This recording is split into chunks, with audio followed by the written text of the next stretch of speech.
Hey everybody, it is Jeff and Hoy from the Appendix N Book Club. And you're listening to episode 375 of the Gaming and BS podcast, recorded on January 17th, 2022.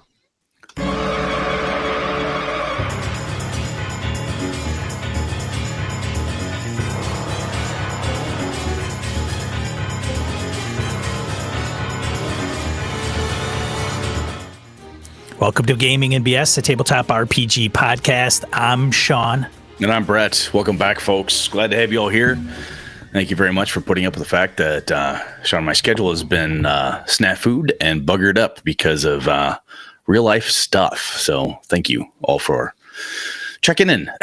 Sounds like you've had some stuff going on, Brett. It's been a little crazy, yeah. I had to, Dad's been in and out of the hospital for a month. He's still in a physical rehab facility. His adrenal system has basically his entire endocrine system shit out on him because he's been doing the 24/7 care for my mom, who has dementia, needs to go into a home. So I got that squared away. Got everybody where they need to be, so they're in they get the right type of care. Everything's set. It was one of the most stressful, horrible things I've ever had to do in a very short period of time. Yeah, that sucked. That sucked pretty bad. But I was telling Sean this before we went live. It's strange how my wife, Susan, is amazing, right? She helped me get through all this stuff. She swapped care with my mom when we were sorting things out, and she was great even when my mom was like verbally abusive because she couldn't figure out what's going on. Susan put up with it the whole bit. My kids were great. My dad did the best he could from where he was in the hospital. Sean, my remote friends, like, you know, Sean and Joe and Wayne and guys were being great, and my local friends here, my game group and stuff. But it's not unexpected, right? But I would get I'd post something on Twitter, or I'd get a note from a listener, a BSer, and they would say something really nice. Whose girl reached out to me, and a few other people have, and it was just, I gotta say, guys, it is incredibly touching. And at the risk of tearing up, I can't tell you how much that means. When shit like that happens, I have a slight inkling of how it must have felt for Sean when they had his motorcycle accident and people just said, "We care about you." I haven't met a lot of you in person, and only interacted through the intertubes, right? And it was pretty fucking amazing to have folks, all the BSers who have taken the time to say something to Sean. I miss BSer Con. Everything because of this. And the number of people who stopped and said something to Sean or somebody else and word got back to me or said something to me directly, that was awesome. I do not know how to express my thanks for that. I'm literally at a loss for words. And this is coming from a guy who can't shut the fuck up. So thank you very much. That was amazing. I really appreciate it. That was awesome. Yeah, a lot of people thinking of you. And yeah, it was great, man. It really, it really is sympathetic to the to the situation for sure. Yeah. So, and one of the funny things that we've talked about, like, why is gaming important, right, in our lives and all this stuff. But one of the things that for me, I was like, I had a new game I want to kick off with my crew, and I told Susan, I don't know, I'll probably have to wait till like March or something. She's like, why are you waiting? I said, well, you know, a lot of stuff. And she's like, it's a Tuesday game. It's a Tuesday game. Yeah. Yeah. I'm like, I don't know. She goes, do you have what you need? I said, well, yeah. She said, why don't you just have the guys over? If you kick it off, great, but go do something. This is, you know, you need to try to get back and start doing stuff. You can't hide and just be depressed, because it's incredibly depressing. And that was wonderful. That was great. The joke was, of course, she sent my son and I, AJ, she goes, go up to the cabin in the UP. It'll be great. You can go up there and relax. I went up there twice to try to relax. And the first time, pipes froze. Second time, furnace died. So that relaxation effort failed, but I fixed shit. But I tell you, gaming was like this. Yeah, that's a good fucking idea. Let's get the boys together. So we got together, and it kicked off my game, and it was wonderful. And it was, you know, 3-4 hours of nothing else matters but this fun right here, right now. It was the escapism, the I don't know. It was just wonderful. It was this wonderful piece of creativity and co-creation with all my friends, and so it was just wonderful. It was wonderful. And I missed I missed BSRCon because of that. I'm like, man, I really wish I could have been there to game with those folks, you know? So anyway, hopefully things in my life are starting to mellow back out so I can get back to some level of whatever the new normal is. So I think we'll be all right. Anyway, Sean, how the hell are you, man? Anything, what have you been gaming since I haven't seen you in God knows how long? Yeah. And to add on to what you were saying, as somebody would say, it's no wonder we play these games. Yeah. Right. Like, yes. Yeah. It is. It's a wonderful constant of fun and camaraderie and just fellowship that happens when you've got a good gaming group and good friends like BSers, you know, that kind of rally around and cheer for you when you're going through the hard times. That's just awesome. Yeah. Yeah. Anyway. So I am no longer in Cyberpunk Red. Did you drop out or did they cancel the game? We were at an impasse. Nobody was, Jimmy was like, how do you think the game's going? You know, do we want to continue with Cyberpunk Red or we want to try something else? Yeah, like 2 thumbs up, 2 thumbs down type of thing. It was okay. But what they didn't hear was, it's awesome. Let's keep playing. So they decided, you know, so Jimmy fired up a Discord server. We start talking a little bit about it. And they were going to play Shadowrun. So I'm like, I'm out. So let me ask you this now. When did you like the game? When I'm talking about the game, the mechanics, the system, all that, the setting and whatnot, was that fun enough that you'd be like, hey, I'd try that again, but perhaps with a different story or a different approach? Did you have enough fun with the system that you're interested in it again? Or was it all kind of meh to you? I would probably give it another fair shake. I wasn't turned off by the system necessarily. Okay. There's a lot of tables and a lot of not tables like random roll tables. It's a very a lot of skills, man. Like if you are not a skill monkey, there's a lot. Like okay. A ton, like more than Call of Cthulhu skill charts. Oh, wow. Okay. Yeah.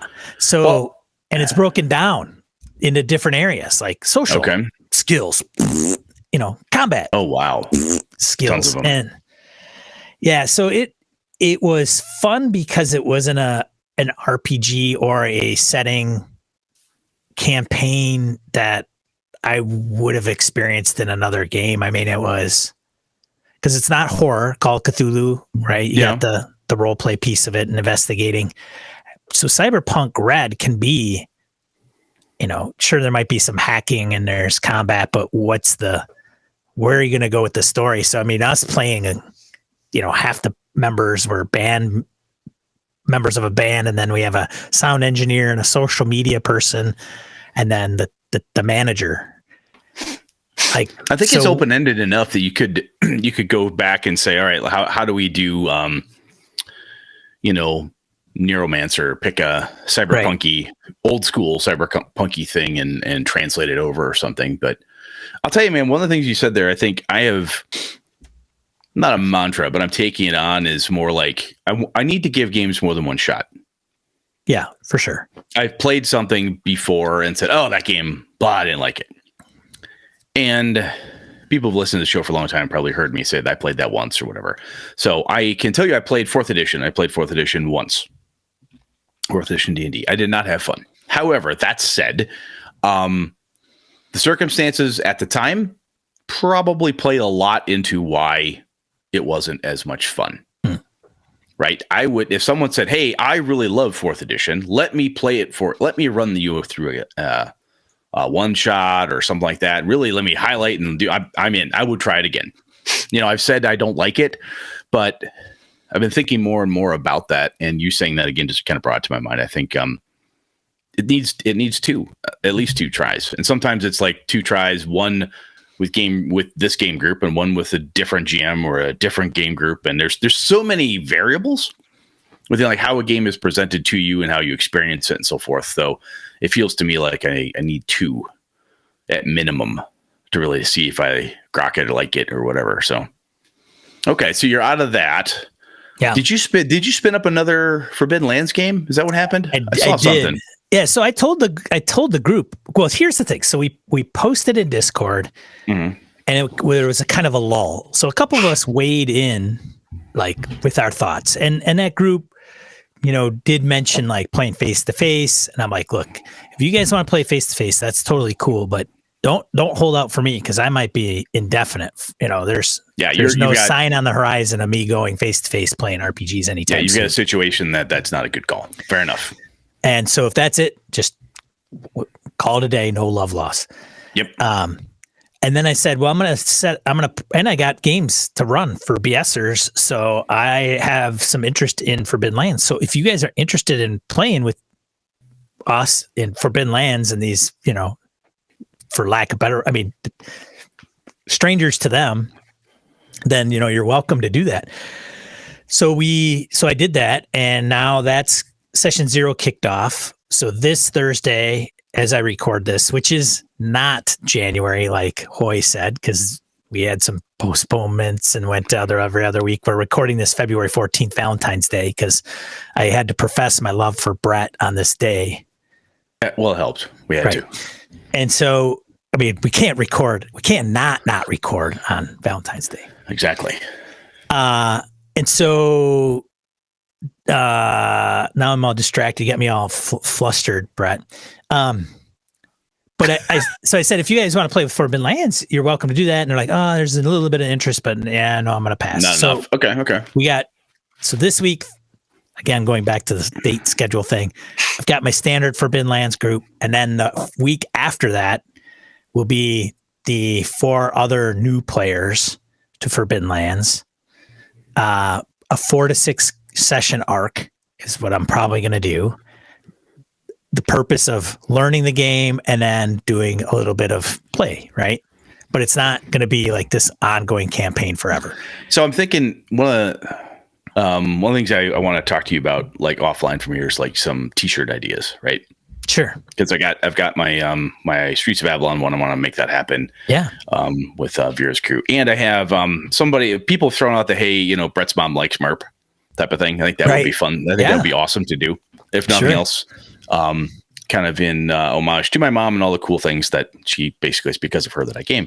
Yep. And I think we need to have a OGFL T-shirts that certain people who are playing, who are the OG Forbidden Lands crew with you, that they get to have, or something along those lines. I think that's gonna maybe might need to do something like I might that. have like a 4, like I think the sales will be limited to like maybe 2 people, but whatever. Well, even if it says like OG and then like has our handles on the back or something. Sure. So there we could have some fun with that. But okay, cool, very good. So that's that, and then I'm playing in a feng shui game on Sundays for probably, I think, like 3 sessions is what Kyle's going to run. So we just kicked that off. I'm playing Maxine Max Stonewall. I always thought you were a dude. Yeah, I get that. PI, big bend on the Yakuza, organized crime in Macau casino. Nice. Got a kind of a mission with these other members of the party, like pretty interesting dynamics. So it should be how are you liking that? Well, there isn't much to the game so far, like mechanic wise. I was saying you were going to run a feng shui game, at some point, and now that you're playing it, I'm curious. I'll be great if you haven't dug into it, hardcore mechanics like that's. We can table this, but I'm really interested to see what you think as you get going. You know what I'm saying? Yeah, Kyle's got us doing a few checks here and there and explaining how this and that is how it works, but there really isn't a ton of it. Now, once combat and stuff, you start getting into the shticks, then it'll be fun because the shticks are all these. They're in feng shui. It's an archetype you pick. You don't create a character, although I think there's rules you can.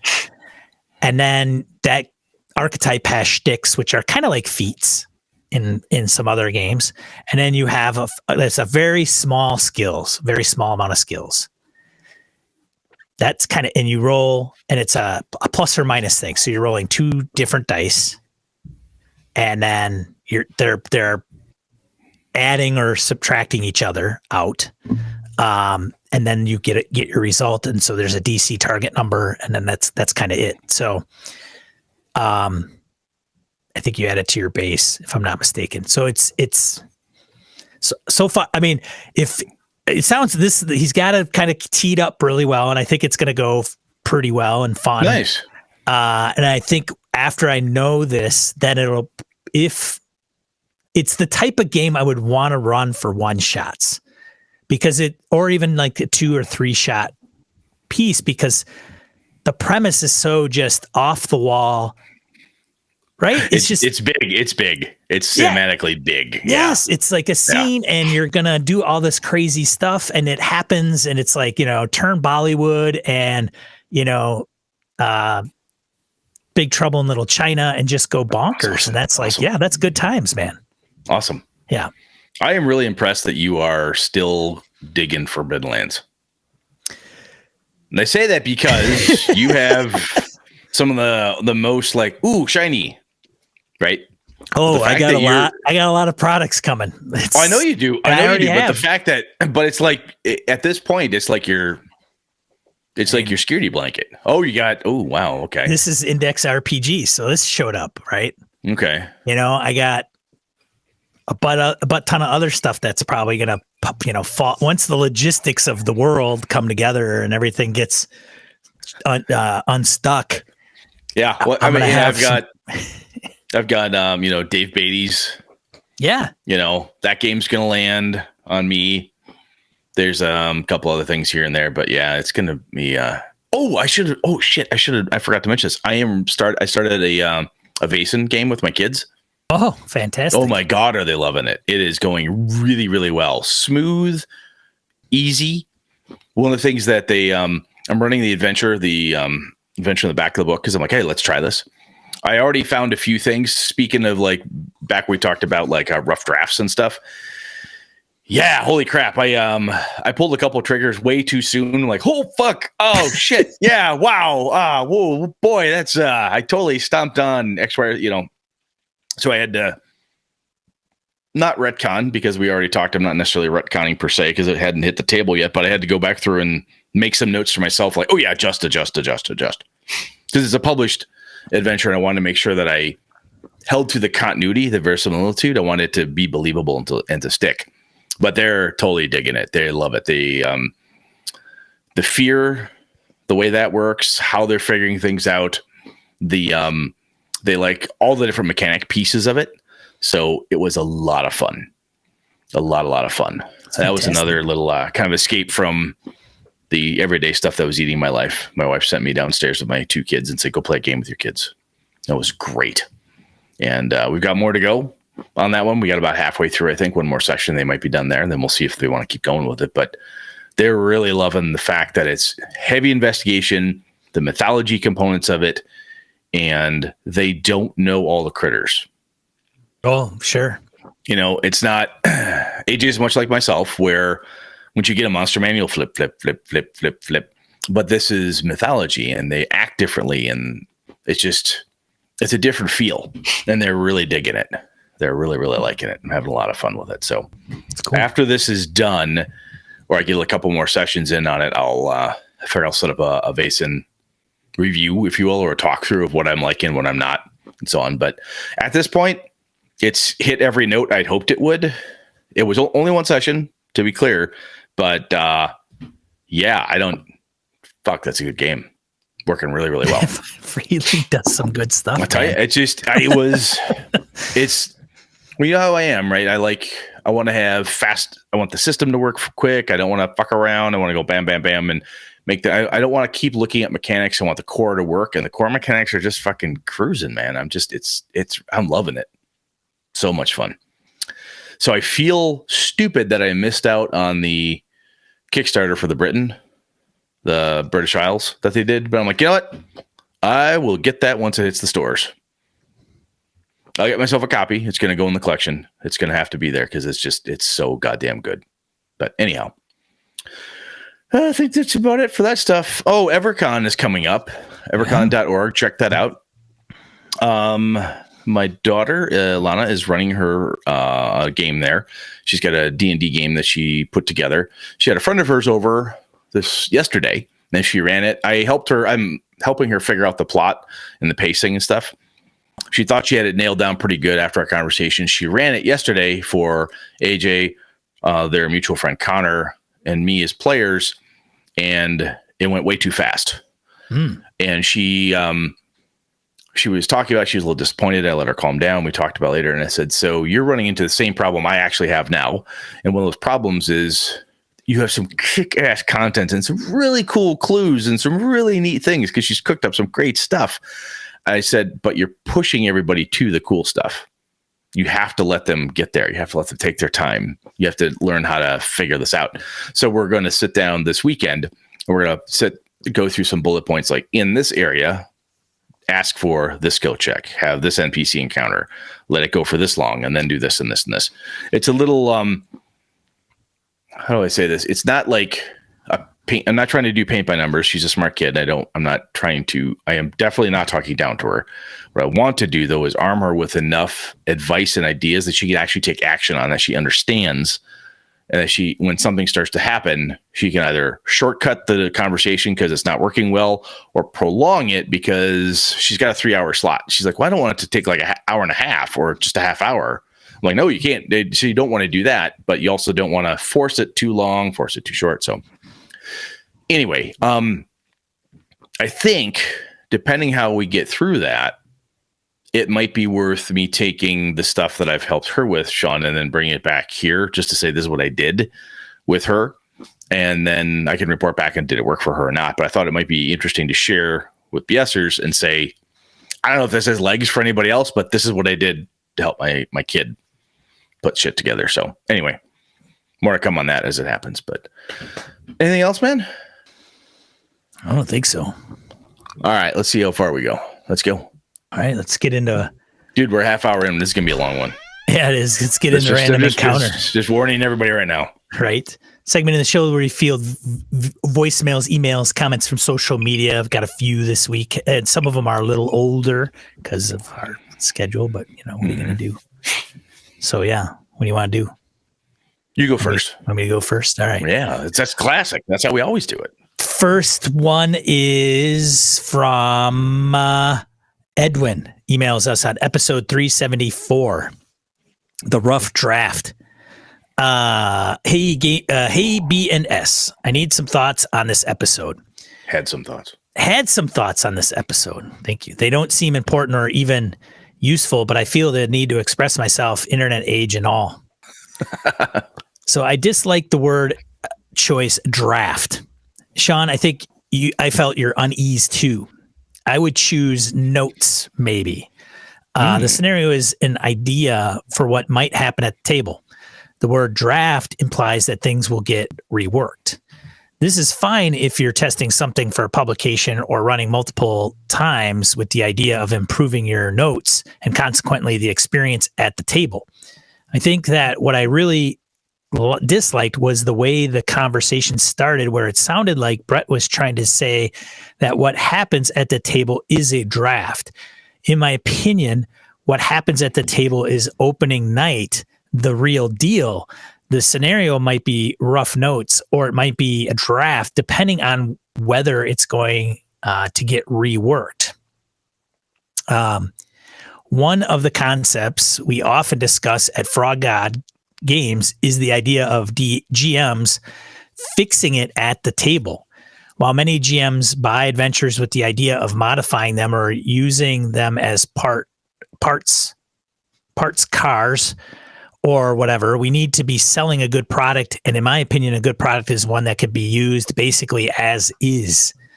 If we miss a common or likely response, that is an error, and we definitely make them. There are also reactions that should not necessarily need to be predicted. If I design a bridge, that are certain uses and misuses I need to consider, and others that I don't.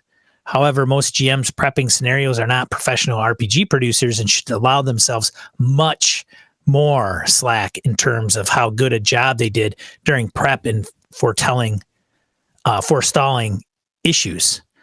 And more importantly, they are their own customer. If the GM is happy with the quality of the prep they produce, that's all that matters. The GM can choose a detailed, thought out prep with the idea that they like to stick to their prep, or they could choose 3 words on an index card and wing it.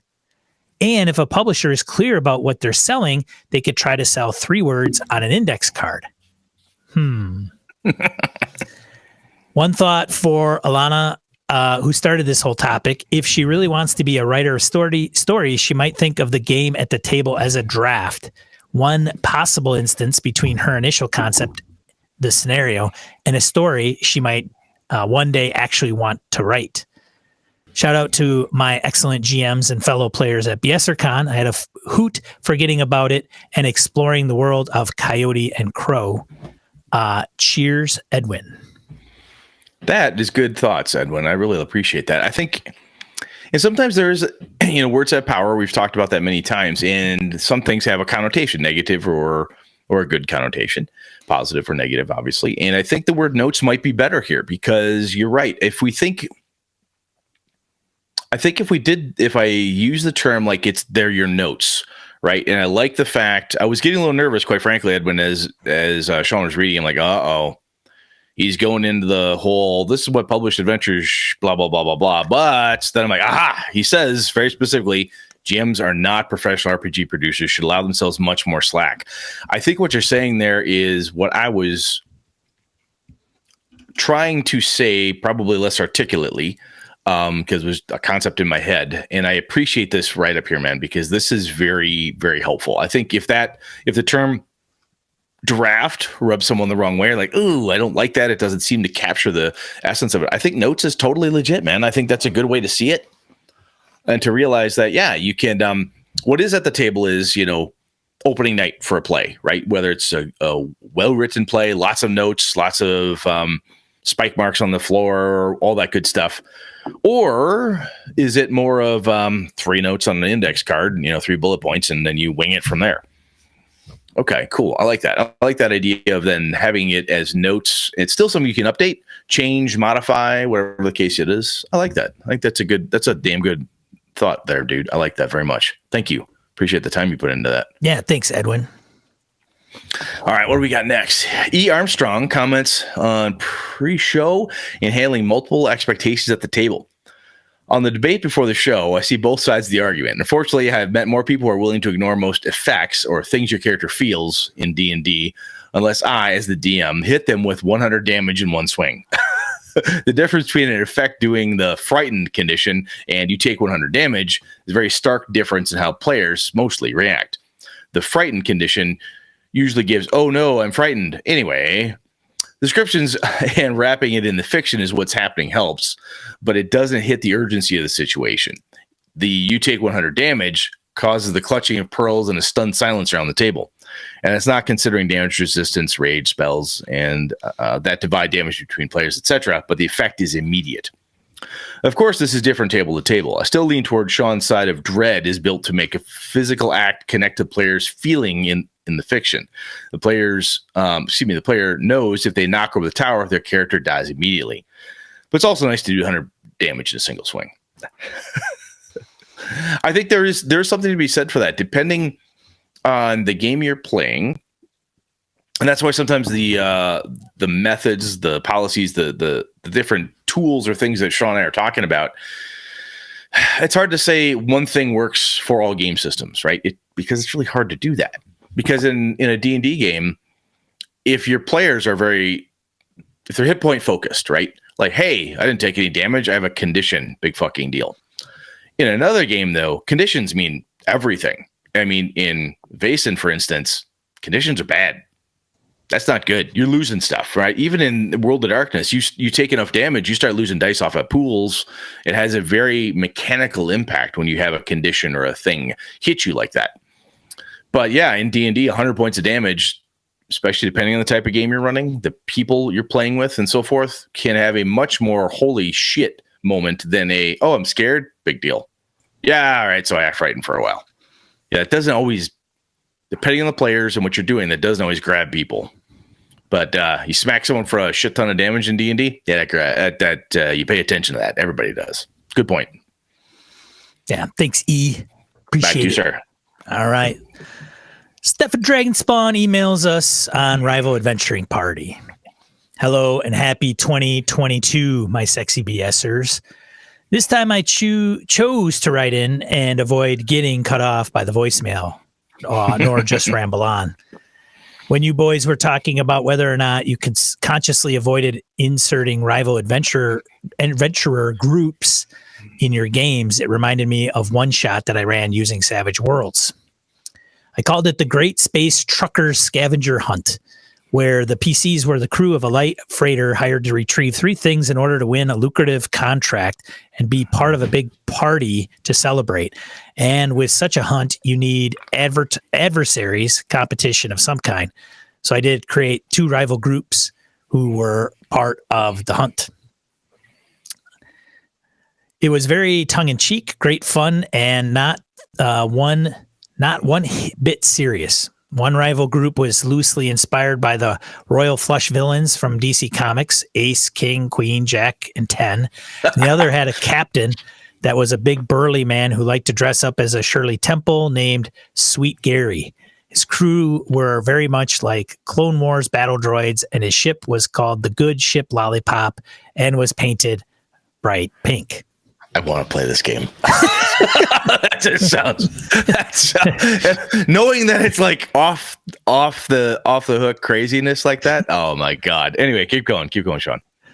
Things went really weird after that. It got weirder. They got weirder than that. All right, keep going. All right, right there. You got. Damn. Since my players took the pre-gens and gave them all a twist to them as well, being a sci-fi story, I wasn't too worried about magic items, but the PCs did defeat Gary and commandeered his ship, thus making it easier to defeat the second group. Also, creating NPCs in Savage Worlds is easy peasy. Since this was a one-shot, I wasn't worried that the PCs would become too powerful or too rich either. But the concerns I've had on the rare times where I ran 3.5 edition and introduced the rival group was pretty much what Brett described. Write up all the stats, the gear, the spells, magic goodies, and of course some tactics for them. It was a daunting task.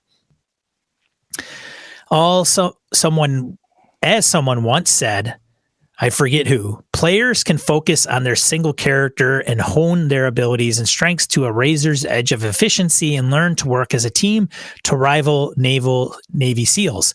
Whereas the DMGM must know all the PC's abilities, those of the monsters and NPCs, as well as backstory, the environment, and 101 other details.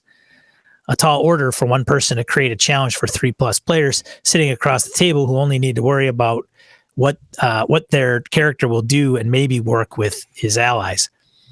I often think that any RPG that suggests that PCs encounter NPCs groups should have some pre-generated stat blocks of various levels or XP numbers if the system isn't level-based, ready for the GM to use and tweak as needed.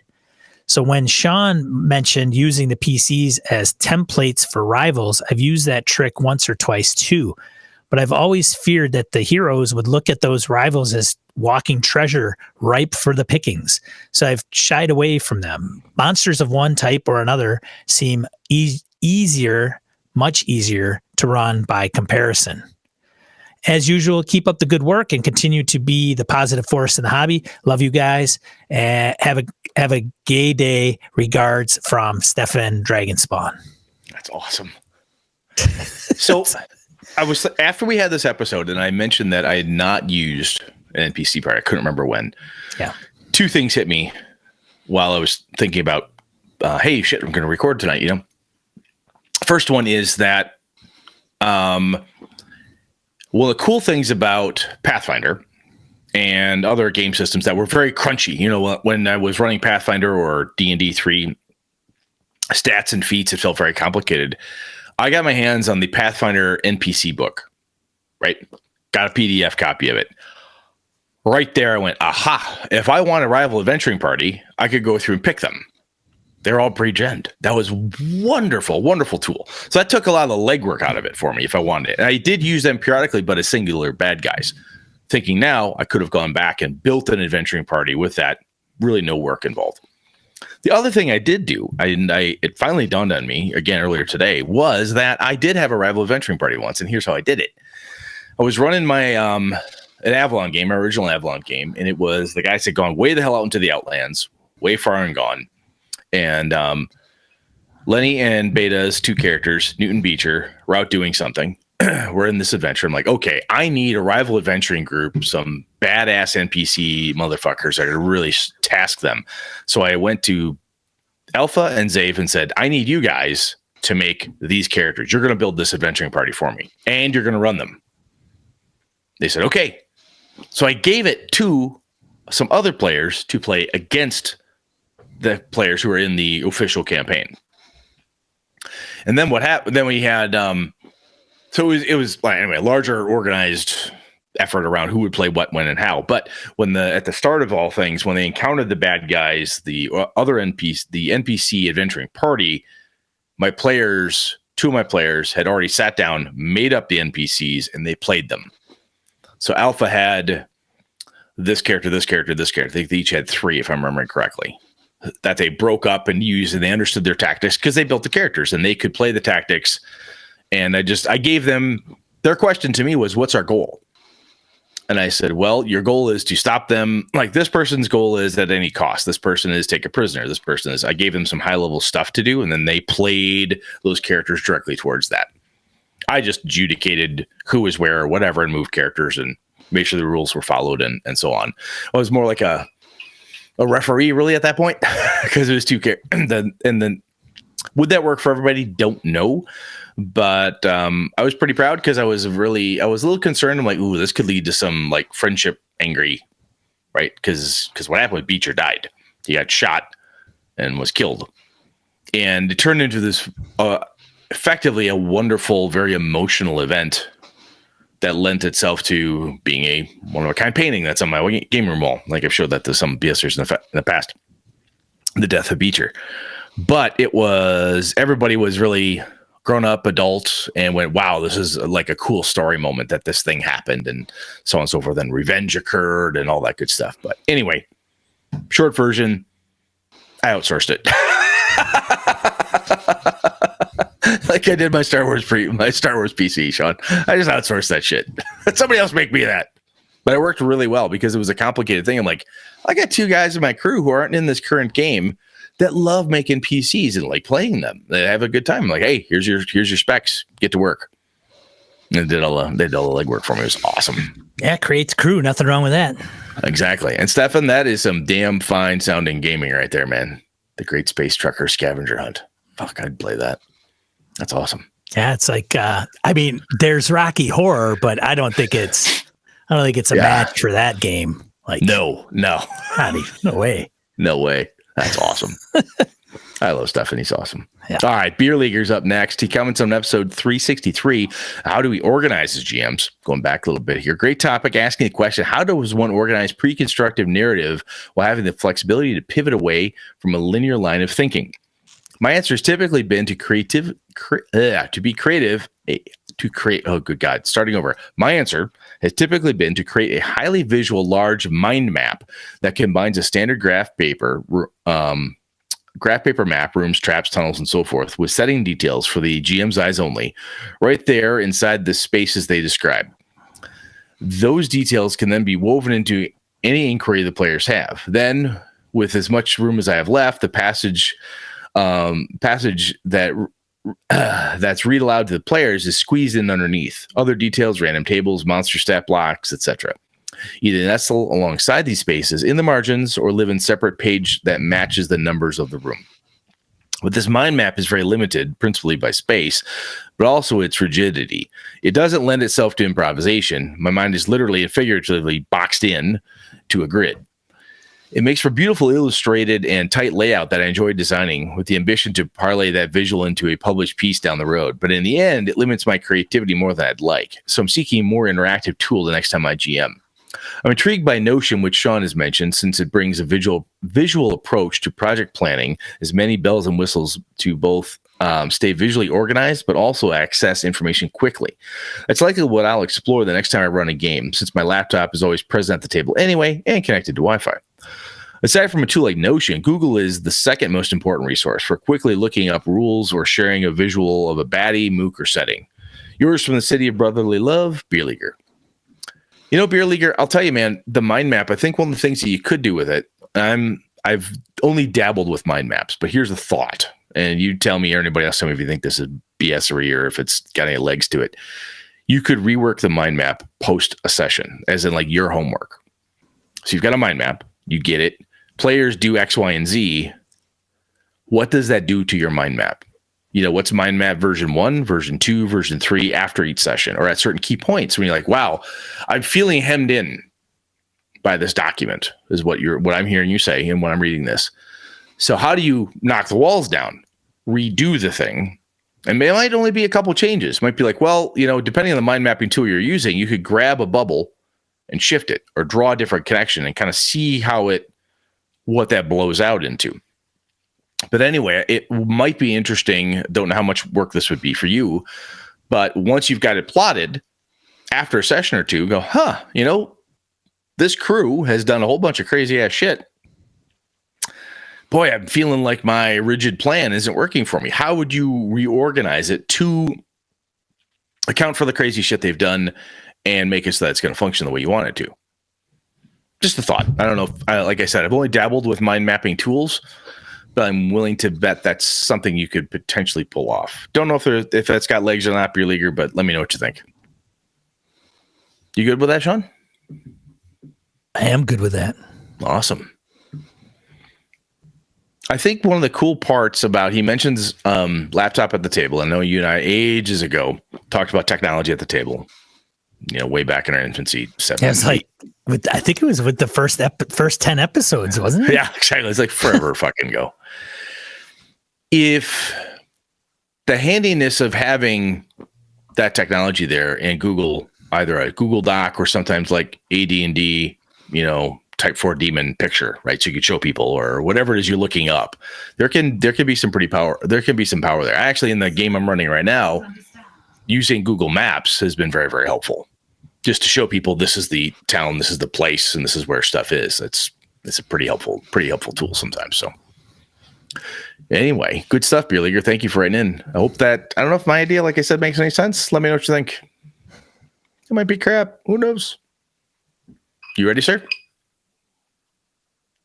I am, but I think I forgot to put the intro for the main topic on here. That's fine. Tisk. I'll do it afterwards. You'll do it in post. Let's get into main the topic. Main topic. All right. Blah blah blah blah blah blah. Da da. Annoying horn song. Scratch. What do we do? Here's a record scratch. We could do it. We could do it ourselves, Fred. we just did. Yeah, that's pretty good. Take that, print it, copy, done. Moving on. We're keeping it. I only do one take. Sorry. What are we talking about this week, Brett? So what I want to talk about is the concept of the disbelief, belief, verisimilitude. When we talk about making settings world believable for ourselves and our players, helping keep that verisimilitude alive and keep it working, I'm wondering what, like, between you and I, Sean, and then getting input from BSers as we go through comments and such, what does it take for us to believe, right? What about we know what our players in our game want, different things that different players might need. We've talked about that. How do you handle different expectations and stuff? And I know at my table, depending what I'm running, I can tell from certain players, they like a certain type of description. Other people are like, ooh, images. Images are big for them. If I can flash a map or a tactical something, or even a whiteboard drawing that sucks them in, and so on. There's different levels of things that help people believe in that shared imaginary place and the shared imaginary people that they're running into and stuff. And I think there is a anyway, before I go too far down the road. So Sean, do you get where I'm you tracking me here? What I'm talking about? Kinda. He's staring at me blankly. I get, so Sean, let me do this for you. So if I'm gonna play Cyberpunk Red with you, or Vason, are there certain things that help you believe in the setting of the world? Like if I said, hey, we're going to play Forbidden Lands, make a character. Character's name is, Jimmy, Billy, and Willie. And we do this and we just roll dice. Do you need players and yourself to act in character? Does that help you immerse? Maybe this is an immersion question, but what does it take for you to believe that the thing you're doing is real? Right? It's a pretend made up thing, but what makes it more to you than, say, a board game, right?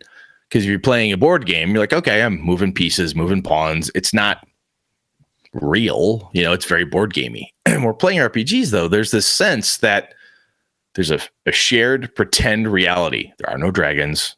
There are no dungeons, right? How the hell do I get you, Sean, to buy into the fact that those things exist?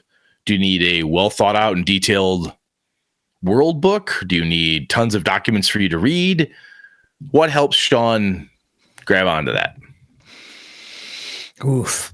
I think if you use the cat's method of pitching the game, then I would say it's the tone piece. Okay. Maybe there's a comparatively speaking analog to what you're trying to portray. Is that what you need, or what you think would help other people? Well, I guess are you asking me as a player? I'm asking you as player, Sean. right? As Sean. As Sean. Okay. Yep. You're going to play Avalon with me. Do you care? Does it help you to know that, this is the guy who wrote the book? Does it help you to know that, there's a whole setting book? Believe it or not, I've met people like this who are like, this is a homebrew? Yeah, don't buy it. It's a published setting? Oh, this is good. Like if it's written down, there's like a level of it ratchets up on I'll hang my disbelief on this higher hook than I would regularly, right? Yeah. I don't find fault in either one. It's weird to me, but if that's what you need, because so let me kick this to you. So for me, I've thought about this for a bit today before the show and stuff, and I was thinking about it previously. And for me, I can I want to know the game system, right? And I want to have some concept of the types of characters that will fit the adventure in front of me. I want to understand, like, hey, what are we doing? We're going to play Star Wars. Great. You know me, I'm not a huge Star Wars fan, but I'm like, okay, so what are we playing, Nick, Sean? What are we going to do in Star Wars? Well, you're going to be rogues and ruffians. Okay, that helps. I need a theme. I need an overall concept that I can bite into, and stuff that when I'm making my character, I know this is what we're going to be, what I'm going in for. For Call of Cthulhu, for instance, what's the time zone? What's the time hit, or the timeline time zone? That's stupid. What's the timeline? Are we 20s, 30s, 50s, modern times? Is it Delta Green? Give me something about the game that you're going to be running, and then I'm good. I can get in there. But if you just said, hey, we're going to play D&D. Okay. What are we playing? I'm just picking on D&D. Well, it'll be a dungeon crawl. Okay. Does it matter what I make or what I do? No. It's going to be old school dungeon crawl. Start at the beginning of the dungeon and walk your way through. Some people are totally good with that. I look at that and say, I don't need to role play. This is just an exercise. It changes my mind. I don't feel the same level of verisimilitude. I don't have the same feeling of believability in it, because it feels to me like none of that matters. Like it's just an exercise, and we're going to game tonight because it's game night. So let's play this thing. Yeah, for sure. Yeah. Yeah. I wouldn't fall too terribly outside those lines at all. I think the tone and the comparing and the setting up of the game it's got to be, in my opinion, it's got to be kind of mandatory, or else you get this weird wackiness where somebody joins the group and they're playing Toon, the RPG, and everybody else is like, I'm playing, the X-Files. So yeah, why are you throwing pies? What the fuck are you doing? So there is even in Star Wars, I'm glad you brought that up, because you could say, we're going to play Star Wars. People are like, Star Wars. Yeah. Got it. Star Wars. But when you think about the three different books of Star Wars, Force and Destiny, Edge of the Empire, and Age of Rebellion, they're three different things kind of in the Star Wars universe. So it's important when you say, hey, you're going to play Edge of the Empire, you're playing scoundrels, bounty hunters, opportunists, Outer Rim thing. No Jedi? Right. No Jedi. Oh. Yeah. Or you can, but that's the question, right? Somebody's going to want to know, like, well, can I play a Jedi in there? Because Ben Kenobi was a Jedi and he was like out in Tatooine and I want to play that guy, Yeah, exactly. Which is fine. So you have to kind of set that tone piece. So when, Forbidden Lands, if I'm gonna run it, I mean, session 0 last week, these guys got to know it's about rogues and raiders in a cursed land. You're not playing heroes. You can have a patron if you want, but that's not going to be, it's not the thing, right? You're out for yourself, not trying to get treasure to take back to the Duke or Duchess, man. You're making it out on your own. And if that's not, because that's where you start getting into fantasy, which is really kind of sticky widget because people play fantasy in different ways. Like if you play in Eberron, it's different than Forbidden Lands, but they're still fantasy. So that's different than Greyhawk. It's different than Lankmar. It's different than whatever. Yeah, absolutely. Well, urban and not urban. Like you're going to play in Streets of Avalon. That's different than hex crawling across the wilderness. Like it's just so. And if you use books, comics, movies, TV shows to compare those, I think it gets many people at least close enough onto the same page that it doesn't get too crazy and out of control. So a good, so I'm hearing you say a good kickoff session with proper boundary. What's in, what's out, kind of the bumpers, that session 0 stuff.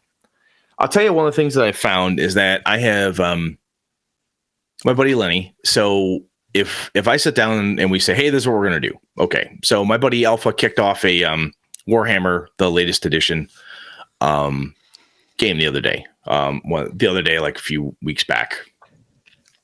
Christ, I can't remember. It was sometime early January. Anyhow, point being, we sat down, we play it, and we knew it was going to be first session. We had our characters. We had a pretty good idea what we're doing, why. He gave us a ton of background, a lot of backstory. Great, blah, blah, blah. Kind of the adventure and inciting incident begins. We get through it. Like, okay. And we knew full well that we'd be testing out rules and doing this, that, and the other thing. But when we got done, my buddy Lenny got a hold of me and said, we need a goal. And I'm like, aha, this is what Lenny needs to believe in this. Because his character doesn't have any real goal. My character is a troll slayer, so I have a goal. I'm going to die gloriously in battle. That's easy. That's my goal. It's written right there on his forehead, basically. On his forehead? Really? Well, that's like hardcore, man. Troll slayers are tattooed, orange-haired. I don't know if you know anything about the Warhammer world. They're insane. Oh. Their whole thing is to die and gloriously in battle. They've got big, spiky orange mohawks. They're heavily covered in tattoos. They wear no armor and try to die gloriously. I've seen that guy on the cover of like 3rd edition or whatever it is, 2nd edition. Yeah. That one guy, yeah. Yeah, Gotrek. Yep. So point is Lenny looked at that and said, we need something. We need a goal. We need some kind of something to do.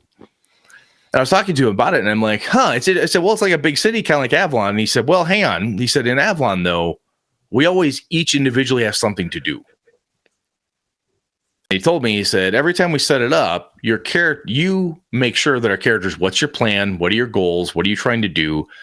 And that's something that Lenny needs to grab onto the world and really give a shit about the character. And that's kind of when it's real, believable, the verisimilitude, and you feel like you're part of something. For Lenny, his character needs a goal, either an individual goal, and he may pick that up later on. Or in this case, he's saying very directly to me, let's you and I help the group create a group goal that we're after. That'll give us all a focus. And then from there, we can develop and build and so forth. So for him, and my buddy Nick actually is much the same, is that every time he makes a character, regardless of what the bumpers are, whatever, he has a goal. His character needs to have something.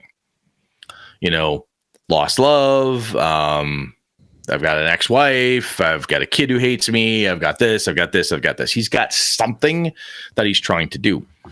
I think that is, for me, I don't need that. I'm fine figuring that out after. I need the bumpers, as you talked about. Like, hey, you told me what I can do. I'll make my character and I leave some space in it, excuse me, to decide, okay, I'll develop a goal, a reason, a something once I see what everybody else is doing. I'll kind of tack in so I can make sure I'm gelling fine. But the other guys in my group, what they really like to do is they like to have a personal goal that's sometimes very long reaching. I want to own a castle. I want my own goddamn starship. I want to pay off this debt. And they build that stuff in there because for them, the character isn't real and isn't going to behave as a real person would, regardless of the fantasy of the fact that there are no dungeons, no dragons, no spaceships like that. They want that because that guides them on how they're going to play. What's my motivation? What is my motivation? Exactly. And action. Hold on. Cut. Why am I here? What is my motivation? And I think that as hacky as we use that, what's my motivation to be like this arrogant thing? And I remember back in when White Wolf first came out, I was actually used to deride people who were playing the storyteller system. Oh, what's my motivation? I'm playing vampire. I need a motivation. And, in AD&D, the motivation was I need to get shit, man. I need to get loot and do things so I can survive in this world. There was motivations. And maybe that's your character's motivation. But for those guys in my group anyway, a lot of people I see, if their character has something that they're after, they as a player are more invested. Does that bother you, Sean, or do you? I personally don't. That's something I don't need. I think I'm actually I'm a cheap date when it comes to that. I don't need all that. I'll make that up as I go. I'm like, hey, take me out. That's fine. We'll hang out. We're going to play D&D. Sure. What are we doing? Oh, we're in Forgotten Realms, this, that, and the other thing. I watch the rest of the group and I find a niche and I go and I just dive in and take it. I don't need it necessarily. Mm-hmm. But it helps. Like Cyberpunk Red's a good example. So I'll create this character because he'll be the fixer. So he'll be the wheelin' dealin' character. And then I'll think of, because in Cyberpunk Red, I mean, you're going through these connections and you're like, okay, who's the one person that did you wrong? You know, right? There's these open-ended questions. You put them down and you're thinking like, okay, I could see this and I could see that. And Jimmy did a good job of incorporating a couple of those. But I also go to a point where it's like, then the situation in the game starts and you're put into situations and then you're like, I am not sure if this is the character. And it's not even like, oh, I probably should have picked more of a fighter than a bard. It's not really that. It's the concept might change. Like maybe I picked, Max Stonewall, right? And then I picture her as Jessica Jones, and then she later becomes Jessica Rabbit, like for whatever reason. Like it's just that's an extreme, mind you, but it's similar in that capacity where it's like, yeah, there's elements of this character that I could kind of jam on, but because we're doing X and Y, I would have never picked this character to be in these specific situations. So does that throw you out then and then make you want to either remake the character, do something different? Yeah, a little bit. It gets weird, kind of disjointed a little bit, and it doesn't. That's why. Yeah. Sorry, go.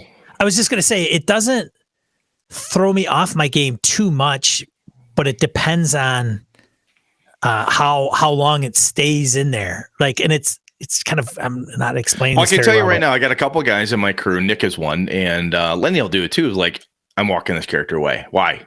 They don't fit anymore. They've accomplished their goal. Right. I don't feel it. I want something different. You got it. Off you go. And the reason I'm bringing this up in a way is that I've got a couple of guys I play with, a few of my regular crew, and I've played this and with other people who don't care about that stuff at all. Like, they are there to game. i.e., they're going to play their character. They are Faitor from Faitor Land. Their parents were killed by orcs, and they hate orcs.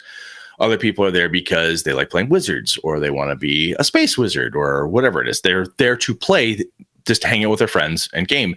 And for them, the believability, and this is just a theory I have not like pried in any of these individuals. I think the believability is the believability of everyone around them. They're almost like audience members in a way. Like when you're watching a movie and it's this wonderful movie and you feel drawn into the story or the thing you're reading or whatever it is, and they have partial connections to it, but they're picking all their energy off of everybody else being incredibly invested, right? And once everyone else is really invested, once Lenny's in and Zave's in and Alpha's in and so on, then JR's like, yeah, I'm cool. That's good. I'm having fun. Really? Yeah, no, it's great. You know, you into your character? Totally love my character. But like, you're looking at him, you're like, I can't get you to list a goal. You don't have anything you care about. Why? Everybody else does. Why not you? And I think it's because JR just doesn't care. It's not really, it doesn't help him get into the world, make it believable or whatever. That's not why he's doing it. If he has a goal or something, it's because, well, that'll help me level up. He's very mechanical in that way. Or he'll say, oh, that sounds like a neat thing to have, the sword of ultimate power that rules the world. Yeah, I'd like that. That sounds neat. Right? But he's not going to make his character that says, want to find the sword of ultimate power to rule the world because of this. He's not going to have that. You know, his goals and reasons are very vague and open, and he likes them that way. Where I am going to look at it and say, oh, what is everybody doing? I'm going to dive in. I'll be this guy. I'll be this person. And I'll build all my goals off of this because it's a niche that needs fitting, and then I'm in. But I've seriously found, and even when I've run at cons and with other people that I don't know very well, I've run into people who, as long as everybody else is really invested, they're invested. Mm-hmm. It's like this. It's an odd. And again, it's a theory I have. I don't know if it makes sense for everybody else who's ever seen it, but it's like I think you and I are kind of in the middle. Like, hey, I got a guy like Lenny who's like, if he doesn't have a goal, he's got to find one, make one. Nick needs this. They really want to get into it. You, my buddy Alpha, and I, and other folks. I remember playing with Tom Flanagan from Knights of the Night a number of times, and Tom would be like, I have an idea. I'm going to see what I need to do. Very much like you and I were just talking about. He'd see what's going on. He's going to fit right in here because this is perfect. This I could be the glue that holds this whole group together by taking this piece, or I could be the foil for the group by doing this other thing. So that's cool. But I've legitimately seen some folks who are they're into the game, they're into the world. It's as real gets to them in the moment. They're immersed in everything, but they don't need a whole heap and hell of a lot. And I have found in my experience that if I try to push that person and make them give me 5 past histories of you, give me a reason why you hate this character, give me, tell me this stuff, and I try to force those connections or so on and so forth, they have no desire to do those things. That's not what makes them have fun gaming, which is probably why some of those folks don't like certain game systems when I bring them up, like, it doesn't sound like fun. I think in the root is like, I don't want to get into that because I don't give 2 shits about it. Well, there are 2 distinguishable camps in RPGs, specifically with fantasy. I think that it comes up more. It's more prominent, like even and most of that derives out of the OSR kind of space, versus maybe more typically found in 5th edition, where 5th edition you might have a background, and that's part of your character generation. There's folks that play OSR, older school stuff. They can still do that. Not all of them are like, this is the way it should be played. There's some. Oh, no. There's different approaches. That's totally fine. But some of them are, you don't worry about that. It's done through play. Like you start out with as nobody. You don't need all that background because when you're 6th level, that's all the background were the first 5 levels. No, I'm glad you brought that up. I like that. All the adventures that you've had and this and that.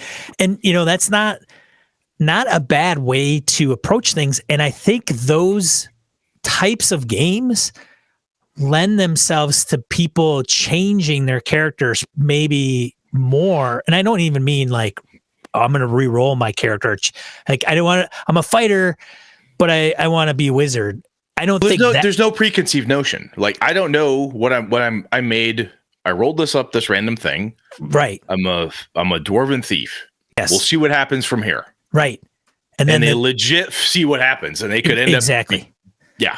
But there is also a piece of it where those decisions aren't as important if you're not playing, in my opinion, like something like Cyberpunk Red, where you're filling like the fixer, the driver, the wheelman, and the fixer, and the decker, and the hacker, and you get those pieces. Now somebody would say, but Sean, you would get the same thing in fantasy because you have classes. You got magic user, you got thief, you got fighter, and they all cleric. I don't know if they do play important roles and they are classes for a specific reason. But if I'm playing face man fixer in a modern RPG and I start playing and realize, well, I don't really want to be the talky guy all the time, that's going to be a big problem. Yeah, especially if you said, well, there's 5 of you playing and one of you has to be this, one has to be this, one has to be this. You're like, I don't want to do that anymore. Fuck. Now, in fantasy, one could argue the same. And I would just say, all right, well, in the story or in your travels, if you want to become a paladin or a holy person, multi-class. Then you could multi-class, you could dual class, and you just make that move. Or, the GM says, okay, now you're a cleric, and you move laterally to the next level in cleric and start out at first level cleric, and you're fighter's 5th level. So yeah, multi-classing. But anyways, I mean, so I think there's those two dynamics, and I could go either way depending on what the game is. Sometimes they get in the way. Like if you get into these motivations, find your own motivation through play, maybe. You can. You absolutely can. If you're the game master like Brett that throws them the bone, and hopefully somebody will pick it up and run with it. Yeah. I think I'm really glad you brought that up. And I think, so the reason I mentioned this entire topic was like, okay, what the hell do I need to really get involved? And I started thinking about the people I played with and am playing with, and my kids I play with, and so on. And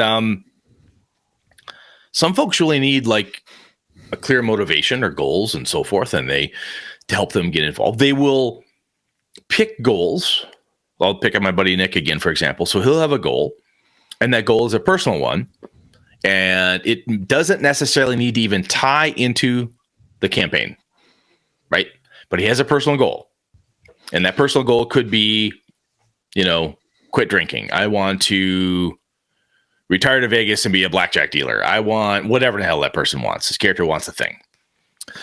And he doesn't tie it specifically because he's waiting to see how he can tie it. He's like, there's always a good way to take this personal thing and make it part of something or other. I'll fit that in as I go. My buddy Lenny wants to understand more about the game. And then he starts making goals and objectives. He's got maybe a hint of what he thinks it might be based on the bumpers and the session 0 stuff. But about session 3, he's going to come at me with, okay, I want to do this. I've got these goals. That's how he's going to operate.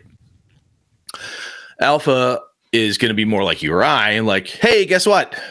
When playing with this group for a while, I found out they need one of these. Guess what I'm doing? I'm doing that now. And then they kind of morph in. And I think it's interesting to me when I look at it, not just from I could be bold and say this is a driver for why people like or don't like certain types of games and so forth. I think it does play a little bit because I'm looking at a game and I'm like, well, why don't you play this particular role-playing game, Brett? It seems like it should totally do X, Y, or Z. And I will offhandedly say, I don't like this mechanic, or I could do that myself or whatever. And sometimes I wonder if I don't like X or I don't feel drawn to that thing because the way it's doing the thing, whatever that happens to be, doesn't make me believe. Because I want the world to be real. I want to feel this. I want to have this feeling and so on and so forth. I don't like the way that it jars me in some way, shape, or form. And I think one of the other interesting pieces is that when you're at a table, and we'll pick on your standard D&D game, if you have somebody, Kojo's mentioned this, right? Where he likes to kind of make the character as it goes. That's part of like developing through play and so forth. So you get a guy like Kojo at the table who wants to do that. and I got a guy like Nick who wants to have a high level gold, and I got Lenny who wants to do this, and I've got somebody else who wants to do this other thing. I think there is a and again, we can make session 0 like take 18 hours depending how we do this, but there are pieces and parts of that where it's I'm questioning the wisdom of myself sometimes. I used to do this more, where I would try desperately to make sure everyone had the same level of involvement, because I thought that would really help. Like, he has 3 backgrounds. You need 3 backgrounds. You need 3 backgrounds. You need. And frankly, some of my players don't give a fuck about any of that. That's not why they're there. That doesn't make it believable to them. That doesn't make the character more fun. They already have the level of belief. They walked in the door and it said, "Oh, it was it's Cyberpunk Red. I'm playing a Cyberpunk game. I don't need anything more. I'm in. Cyberpunk's real. Done." And their brain just clicks. And they're like, "I'm in." And somebody else and he or she's going to say, "This is what I need." And this other person, they're going to say, "Yeah, but what about," or whatever. I think it's interesting when we start thinking about like why players gel or don't gel or might not like certain things or shy away from demands and so forth. I think sometimes it's not only just, I think it's part of the style of play in a way, right? What do I need to believe? What do I need to believe? How do I like to play my characters? Do I like to develop them during the game, as Kojo has talked about with us? Or do I like to have a pre-gen character with a very set goals and set I don't know. It's there's not a wrong way, but there's not. But I think, I am all about I'm changing it up, man. Forbidden Lands is like something completely different, but I say that because we get hung up on some crazy stuff. Oh yeah, where I'm getting here, dude, is like if you've got a table of 4 people, and you've got four different needs for the belief, 4 different needs to really buy in, right? That buy in, the verisimilitude. I believe in your game world, man. I believe in this Forbidden Lands game. I'm going to make character decisions based on blah blah blah. They really grok it, and there could have 4 or 5 totally different ways, and some of them could almost be not antithetical, but they're almost like they could be opposite in some way, shape, or form. And I think sometimes we will look at a player who doesn't seem as invested in some way. A good example, and we'll say, "Oh, I gotta work with her," or they just don't seem invested. What do I have to do to pull it out? And we quiz them and we grill them, and they look at you and go, "I am having fun. If you ask me one more fucking time, I'll stab you." Yeah, you know what I'm saying? An example I would see is a person who is overly social, but they are in a survival hex crawl with nobody around them for hundreds of miles. And so they are they could talk to the fellow party members, but they want to be in, that's why some people like I have, that's what I find appealing in like Call of Cthulhu, because it's not go out, find treasure, kill a monster. It's investigation, and there's a lot of role play behind that, in my opinion, in the games that I appreciate, which is funny because I'll run Forbidden Lands, and sure, they'll come across maybe a rival adventuring party or somebody in the middle of nowhere, and there's that opportunity, but it's not a social gathering. It's not a 1920s ball where they're going there and they actually are playing socialite as a class or debutante, right? Or even like your a D&D 5e game, which is more, instead of kill monsters and take their stuff, it's around saving something. Save the world, save the town, save a thing. That's right. I've got we can talk about that in another show, but I'm not old school killing monsters to get gear. Right. I am fighting the big bad to save the world. Right. Save the cheerleader, save the world. Yeah. Sometimes it's a little bit, it's very, but it's so that mismatch can happen, and I agree. But there's some people that'll get into that and they'll just like not care, like they'll put it behind them and they'll play and they'll be just fine, and it won't be the game they're like, "Oh, this is so great." They'll just say it was an okay game, and that's because they're playing a game and a character that's probably not something they're either A, used to, or B, preferring. I think that the believability is part of the buy-in, right? If I can get you to believe in Avalon, when I give you your character or you make your character, this place doesn't freaking exist anywhere. Yeah, if I can, but you know what I'm saying is, if how I can, do they feed their people? There's no farms. It's all in a city. I've explained that. Read the book. Sorry. So anyway, point is, if I do it and I say, okay, this game, this Avalon setting is about X, Y, and Z. Yeah. And then I show you examples and I help you do whatever. There's a piece of it though, when I've started doing this more and more, as I'm looking at myself and kind of trying to introspectively look at the other people I'm playing with and realize that this person doesn't need what this person needs in order to believe and really buy in, because belief equals buy-in, and buy-in equals verisimilitude, and everybody's singing and doing the right thing. We're all on the same page of the hymnal or whatnot. And I have made the mistake in the past, and I think sometimes maybe it's not just me. I'm assuming it's other people too, where we will look. It's just me. God damn it! I've never heard of this ever happening to anybody else. No, I quit. Wow, I suck as bad as I thought I did. That's why I'm here. Get better. Anyway, when seeing that, because we've talked about different player expectations, and I think this is yet another expectation that players can have. Like, what do I need to believe? What do I need for buy-in and to help maintain the tone, the verisimilitude? And we could say, well, so-and-so doesn't seem to have the same level, or this person is really into it. I don't know if some people don't. I think there's a lot of different ways that people could show you, tell you, blah, blah, blah, blah, blah. But I think it's worth understanding that it's going to be different for different people. And when you're playing with a group, that's one more thing to think about, right? And when someone says, I'm not having that much fun, be it a Cyberpunk Red not having that much fun, Star Wars not having that much fun, or a Conan game or whatever game, it's just not working. My buddy, buddy of mine was running a 2D20 Conan game, and I had a hard time with it.